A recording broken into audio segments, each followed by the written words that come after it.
Good morning, Rabotai. Welcome to Breakfast in the Class. Breakfast in the Class today is sponsored, like this whole week, in loving memory of Iran Nikruz, Lilun Nishmat Iran Rivka Bat Aziz Ve'Esther, by her grandchildren Ariya Hurizadeh and Shiba Barzilai. Also dedicated and sponsored for the Refuah Shlema of Mordechai Ben Yafa. The learning for this entire week is dedicated by the Torah Center Silver Donors David and Joseph Cohen. In loving memory, Lilun Nishmat, their mother Annette Cohen, Chaya Bat Leah. Also dedicated for a complete and speedy Refuah Shlema for Yal Shemo Mazafo today and Chana Bat Tzemefegam, the week of Kobu, sponsored by David E. Ash, in honor of you and your substantial capacity to do good today and every day. We're also praying for a Refuah Shlema for Golda Bat Paula and Shaul Ben Ivan Hava for today. Okay, let's begin, my friends. The pasuk says, "In Bechukotai telechu," if you go in my ways, v'natati b'kishmechem be'itam, I'm going to give the rain in its time, like we mentioned. V'im lo tishmeu li, and if you do not, then obviously there's ramifications for doing the wrong thing. But there's one bit that I wanted to kind of look at together with you today in understanding what it is, what's included in the difficulties, in the challenges of the kilalot of in Bechukotai timasu, if you don't listen. V'ifkadti alechem behala. Fascinating. Can someone translate the word behala? Chaos. I will appoint upon you. V'ifkadti alechem behala. My friends, I looked at these three words and it was just eye-opening. You know, all the time, you ask someone for a beracha, what kind of berachot do people give? They say a person should have health, parnasa, that's mazal, Abu Sabi. These are the kinds of blessings, people give. Abu Sabi is the Arabic of Ben Zachar, right? These are the types of things, berachot, that you get. Did you ever in your life get a beracha for calm? Interesting, right? Interesting. Calm, minuchat nefesh, the best way I could translate it is a sense of serenity. That's what minuchat nefesh means, when the soul is at rest, when you're relaxed. So what does this mean? And I think that there's something very interesting here. You might have everything going your way. Everything could be perfect. But if the person is not at peace, the person is not calm, the person is not relaxed, then it doesn't matter what they have, they can't actually enjoy. Sometimes you see people at a simcha like this. They're so taken by the simcha that they lose the simcha of the simcha. I mentioned this once before. I was at a wedding where the father of the bride, she got married a little bit later, shall we say, in life, than a normal what?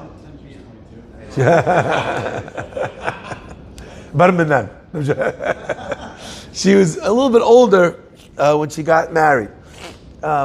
So he's been waiting a long time to be able to see his daughter walk down the chuppah to get married. Anyway, but this boy, this man, this father, he's what they call in Jewish a yeki. You know what a yeki is? A German Jew. So yekis are a very particular brand of Jewish. I don't know. You have to really, until you know a yeki well, you don't know yekas at all. You understand that you say the joke about this yeki. He gets pulled over by someone. The guy says, could you give me directions to the store? So the guy says, sure. You go right, straight down the road. He goes, then you make a right, then you make a left, you make a right, then you make a left. The guy says, thank you. And the yeki takes his hand and he goes, and he puts it back in his pocket. Yekis are famous for being misudar. They be everything in its right place, everything in its right time.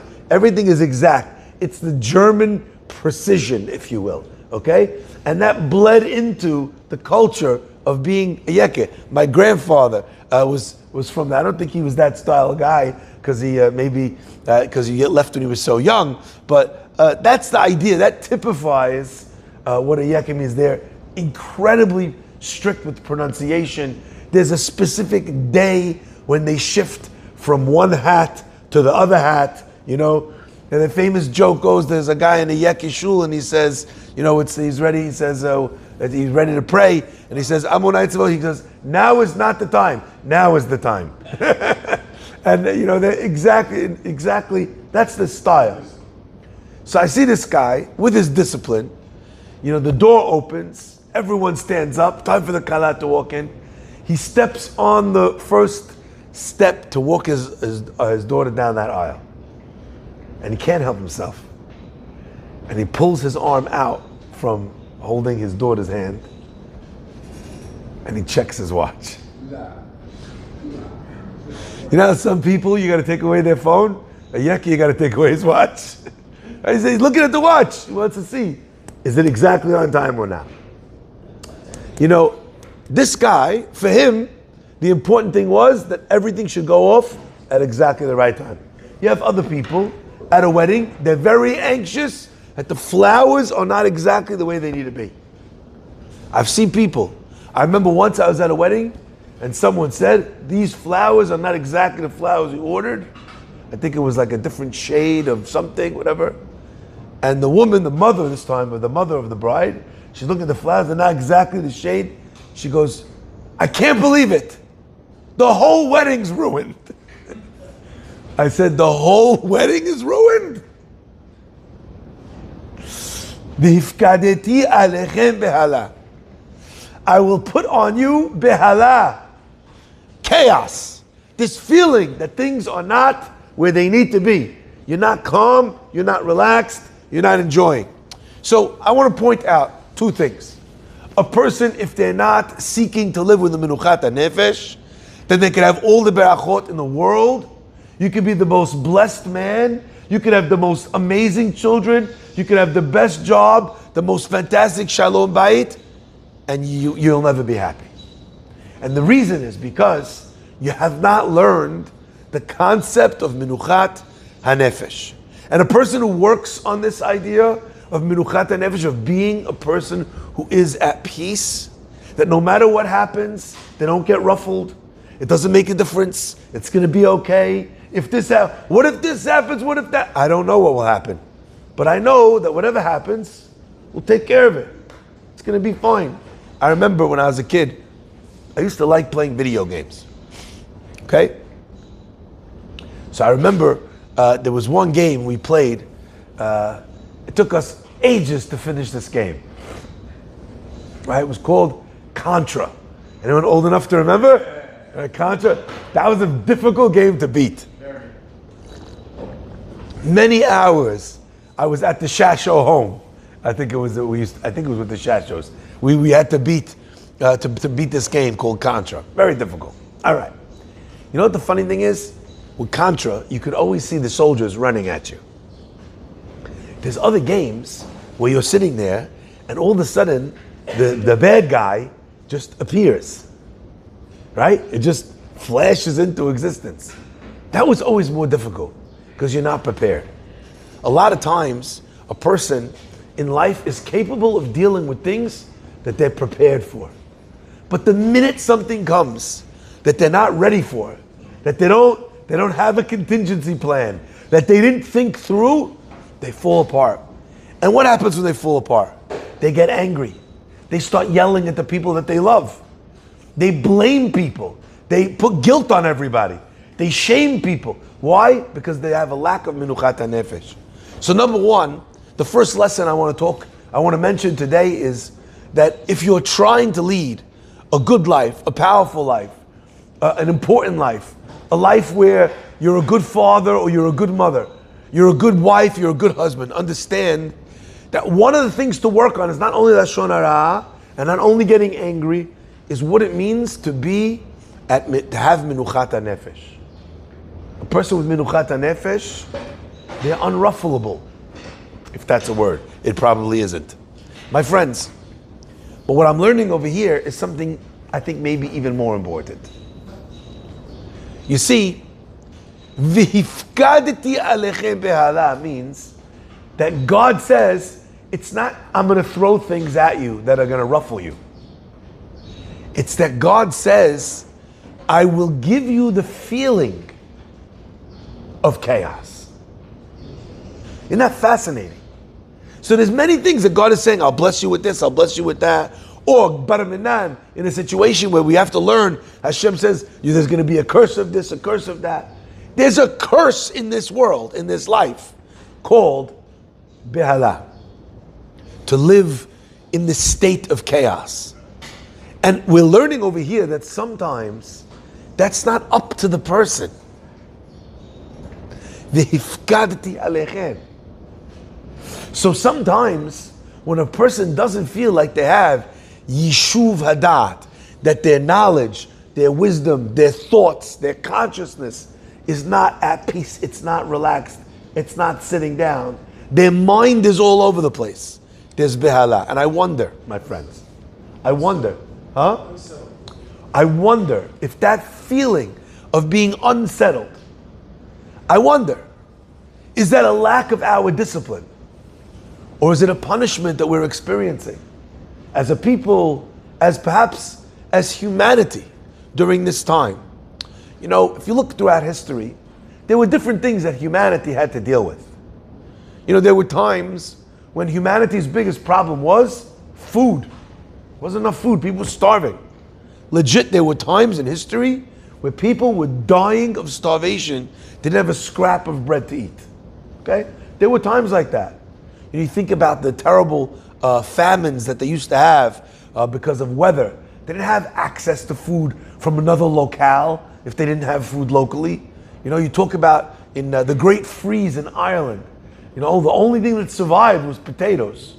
Anything that was so deep underground that it was protected. They had nothing else to eat. Okay? You had times when humanity had to suffer with a certain sickness. The bubonic plague, as an example. COVID, as an example. Humanity is dealing collectively with the problem. My friends, I feel like we're now in a situation of v'hifkadeti alechem behala. As a race, as a human race, we are dealing with the issue of behala, of being unsettled, of being, of never being able to feel like we're on top of things, that we're not being capable of dealing with things.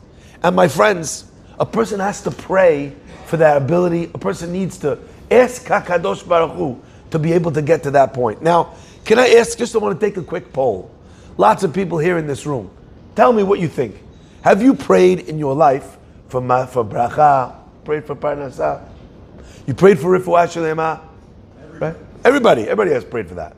Everybody here prayed to get married or to have children? Oh, we prayed for those things. Did you pray for menuchat nefesh ever in your life? Hashem, help me relax. Hashem, help me be miyushav. Help me be settled. Help my thoughts not be all over the place. That when I'm here, I'm thinking of there. And when I'm there, what am I thinking of? Here. I'm never actually present, ever. This idea, my friends, which in Torah terms is be'ala, might be what we're experiencing today as the epidemic of ADD, ADHD. You know, today, we understand that it used to be a kid was ADD in school, they would beat him up. Why? The kid's a bad kid. That's what he is. He's a terrible child. Today we understand that it's something that can sometimes need to be, or sometimes better not to, treat it. Sometimes it's a person's superpower to be able to be all over the place. But my friends, this idea that a person is not capable of focusing, it's not only something which is relevant in school, it's something which is relevant to all human beings. Now, what is manifest and evident in a person who lives an ADD, ADHD lifestyle is that there's sometimes a difficulty focusing on one thing, okay? They can't stay mentally in one place. They can't be here. But you know what? If that's what it means, then maybe we're living in a generation where everybody has that. Not not the actual condition.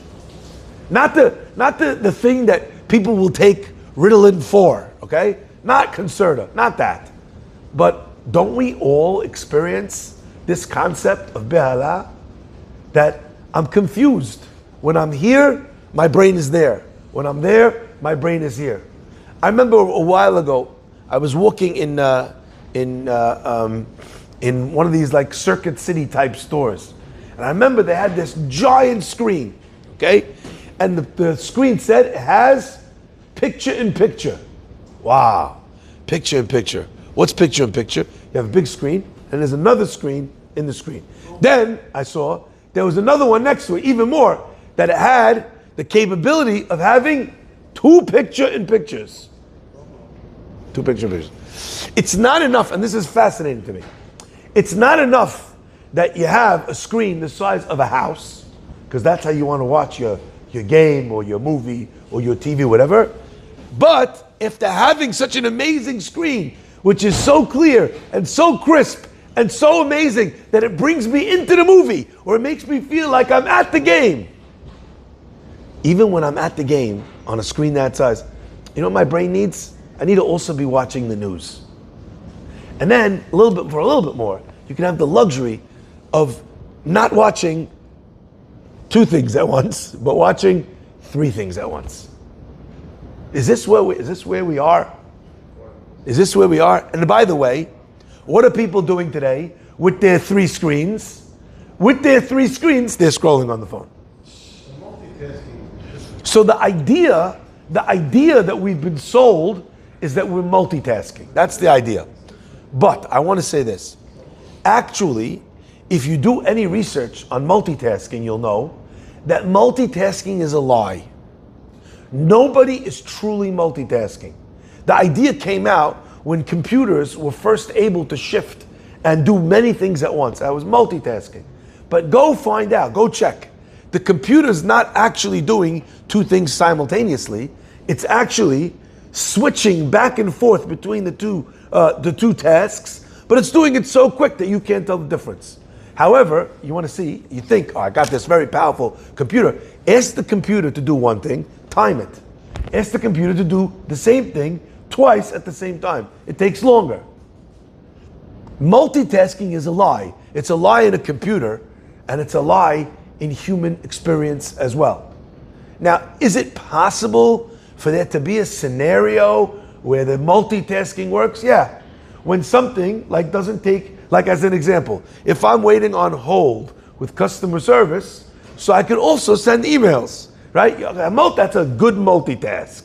The problem is it's not really multitasking because this doesn't require anything. You're on hold, okay?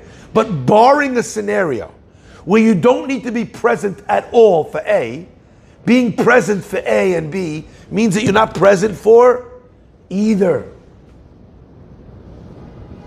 My friends, this word, it has a match. Does anyone remember where we have this word, behala? Sorry? Okay, where do you see the word? Lebehala. I don't mean the word itself exactly as it. I mean a version of this word in the Megillah. I didn't finish the... Anyone remember? Vayavhilu et Haman.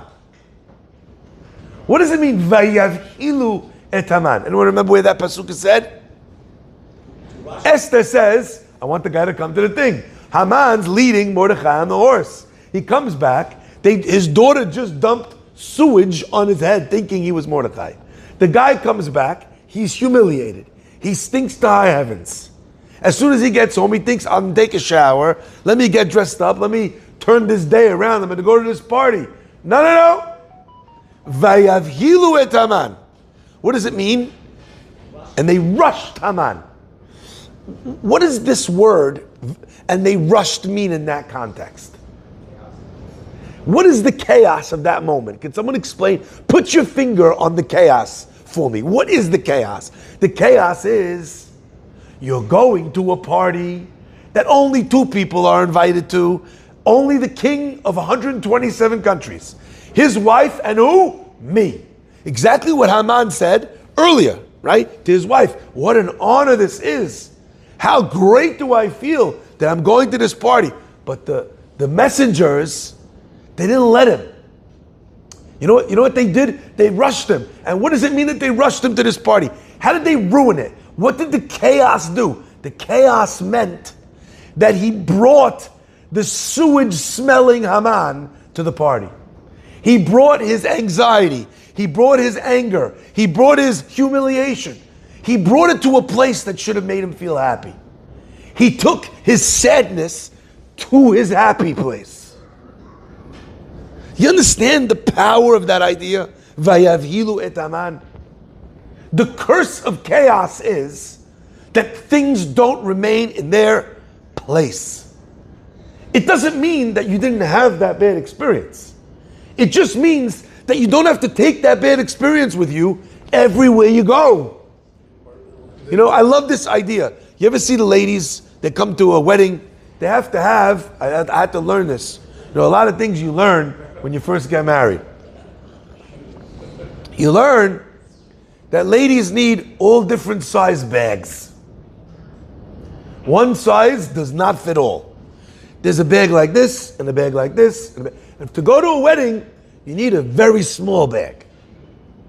And the bag sometimes is so small that it fits nothing. How do I know? Because the bag is coming along, and then I'm being asked to put things in my pocket.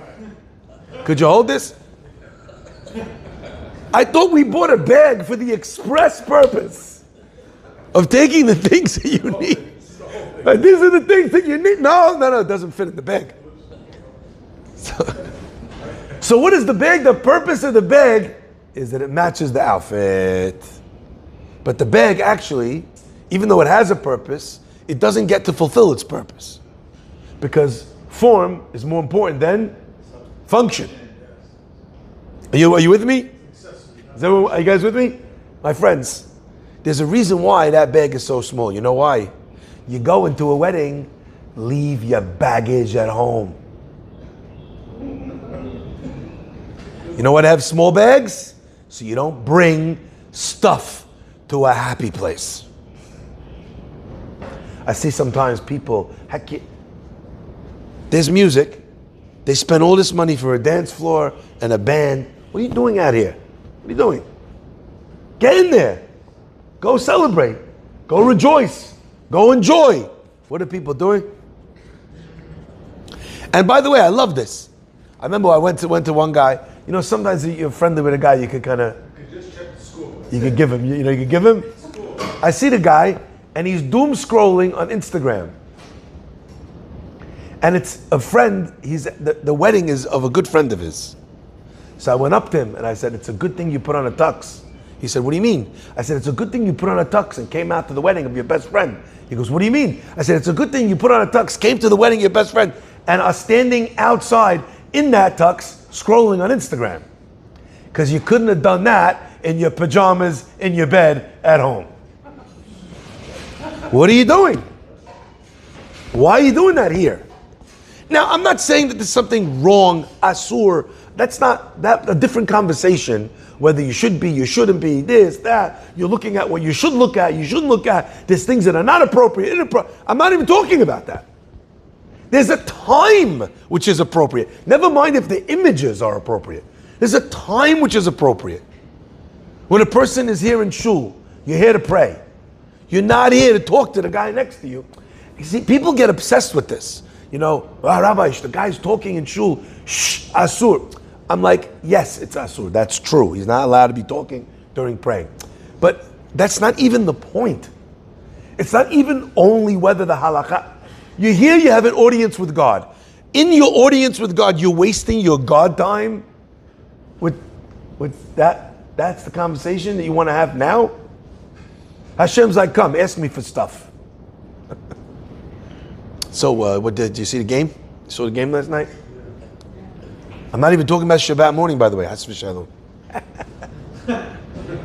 Yeah, this is behala.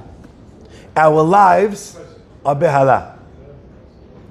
Our lives are be'ala. You're with your wife. What are you talking to your wife about? The kids. Right? It's unbelievable. There's never a time and there's never a place where a person is in that spot. And that's vayavhilu et haman. We're living an existence which is all over the place.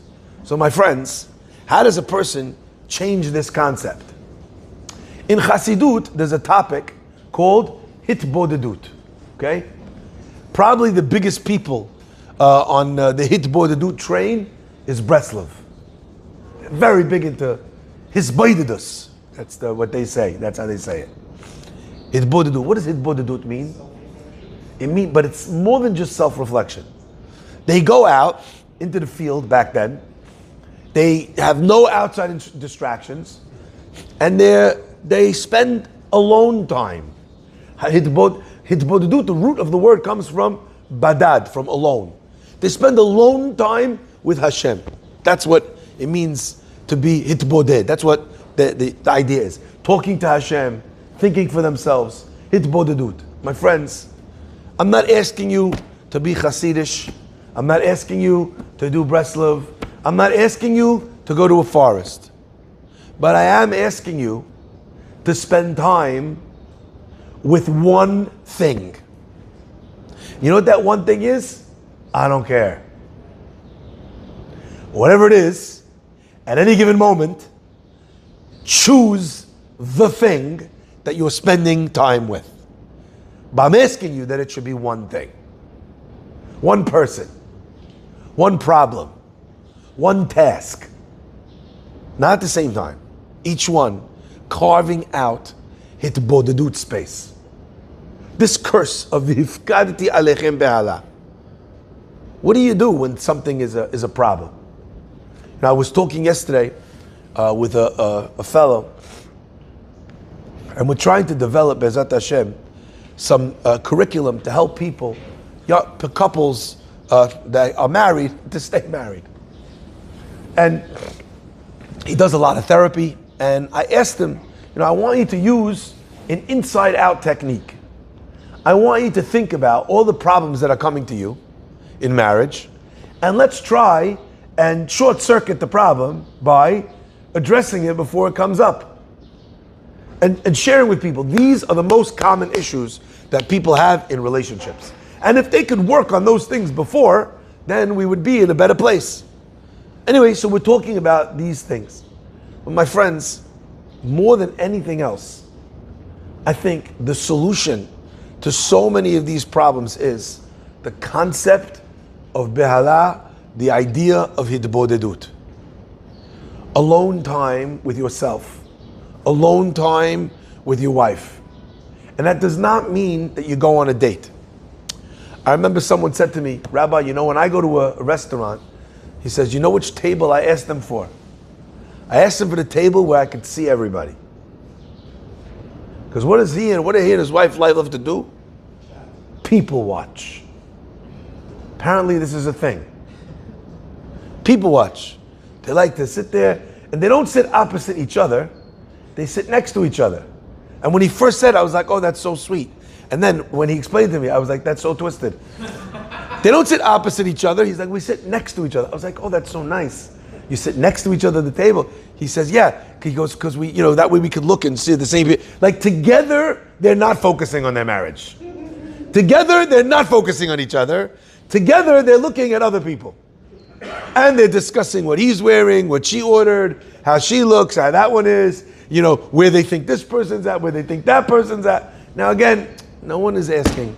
I'm not asking, for people to be tzaddikim and perfect. All I'm asking is to work on this idea, the idea of be'ala. A focus, of being present, of not, and when a person is in that space, and they're not in this be'ala place, then they're capable of dealing with things with a much more focused and a much more appropriate response. Baruch Hanei Le'olam. Amen v'amen. Rabbi Chananya ben Akashya omer, Ratzah HaKadosh Baruch Hu